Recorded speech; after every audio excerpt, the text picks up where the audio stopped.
what's going on, guys? As you probably read the title, I am covering the top 5 most overpowered equipment and perks in Black Ops 2. At number 5, we have the tactical insertion, and a lot of you probably would not expect this to be on this list. But if you think about it, it's one of the most useful equipment in the game, because when you die, the penalty for death is a lot. It's really minimized when you have a tactical insertion. You can place it down somewhere, and you're immediately back in the battle. And here we go, right here. I'm back right in their spawn, and they can't. I'm stuck here. I'm still in the same spot that I was when I died, and my death is very minimal, and the punishment isn't that much. And I die here a lot.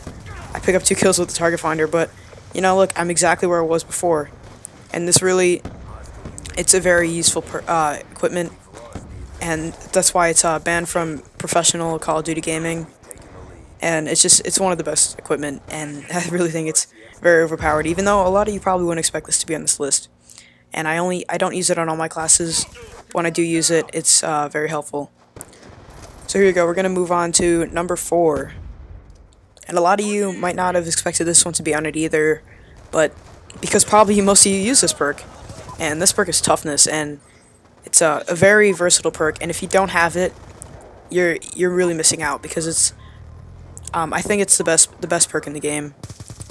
And it's down here at the lower part of the list because everyone already uses it pretty much. And if you always use it, when you don't use it, you'll notice a huge difference. You're gonna be like spazzing around like having a seizure. And it's every professional Call of Duty player uses it in every single one of their classes.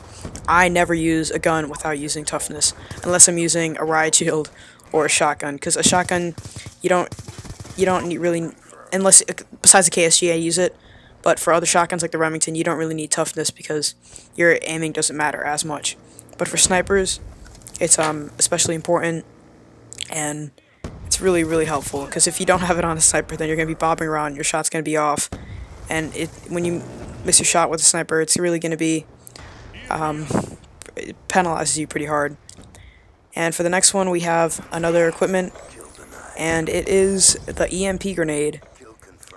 And the EMP grenade is pretty overpowered, and I'm not sure why it isn't banned from. It should, in my opinion, should be banned from professional Call of Duty. And you can see my fair right there with C4, but it should be banned from professional Call of Duty. And the reason why is that nothing counters it. If you have, I mean, you could say that trophy system does, but the thing with the EMP grenade is that it works through walls, and the main bonus, the best thing about the EMP grenade is its huge radius.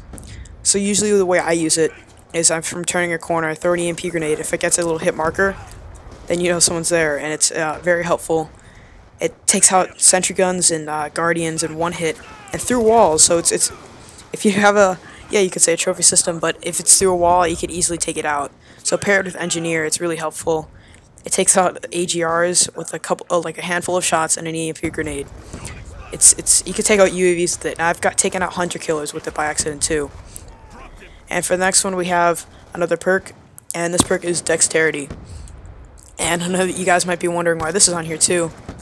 And Dexterity is, I also use this with all my classes because it's the second best perk in the game. But the reason I put it ahead is because if you're using it with a sniper, you're gonna aim down sights very fast. And if you're using like an assault rifle or a submachine gun, and you pair it with quick draw, you're aiming down sights extremely fast. And here we go, that guy who just killed me right there, he would not have been able to quickscope me that fast if he wasn't using Dexterity. So paired with a sniper rifle again, it's such an amazing perk. Helps you climb faster, which isn't a huge deal, but I mean that's also good. But the main reason everyone uses it, because when you sprint, it helps you recover from sprinting earlier, so your gun comes back up right away. See, there you go, the gun goes up right away, and that guy, the same guy, kills me with Dexterity again. And for number 1, and I'm sure you probably expected this to be number 1, and we have the C4, and it's always been banned from Major League Gaming or professional Call of Duty, and it's such an overpowered, it's extremely overpowered. It by far is way better than the frag grenade or the Semtex, and the main reason that it's so good is that you can detonate it whenever you want, and It even goes extremely far too. It's so easy. Like if you see a guy around a corner or around some cover, you have a C4 like that. I got a triple kill, a triple feed with a C4 only, and that's absolutely ridiculous. It's so by far the best equipment in the game, and almost everyone. Well, if you haven't used it, I recommend you try it out because it's so versatile and it's really fun to use. And I don't know why that didn't work. Sometimes that glitches. But yeah, thanks for watching, and I'm gonna do top 5 most overpowered weapons and more top 5 overpowered things in the future. So stay tuned for that. Please like the video if you did enjoy, and we'll see you next one. Thanks for watching.